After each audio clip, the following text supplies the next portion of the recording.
Stuck with the Personalization Configuration Service Provider DLL failure compromising your core library map? I'm Sophie Chen, a senior Windows support engineer.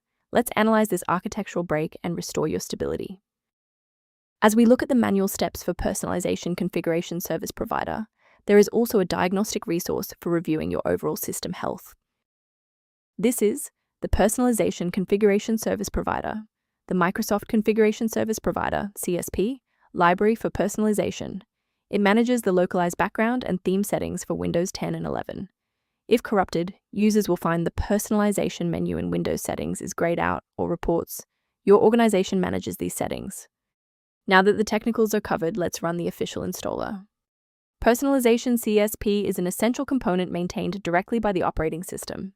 To resolve this, run sfc/scan now from an administrator command prompt to perform a full integrity scan and repair any corrupted Windows binaries. If the installer was unable to bridge the gap, we will move to phase 2 of our diagnostic to refresh the system's memory. A simple restart can resolve file in use errors that mimic a missing Personalization Configuration Service Provider message. It's a low-effort step that ensures your operating system starts with a clean execution stack. Don't forget to bookmark the video or give it a like before you restart. It's the fastest way to jump right back into this tutorial after the reboot. Still seeing the error? Let's move to the next actionable step in our guide. You can pause the video here if you're still waiting for your desktop to load.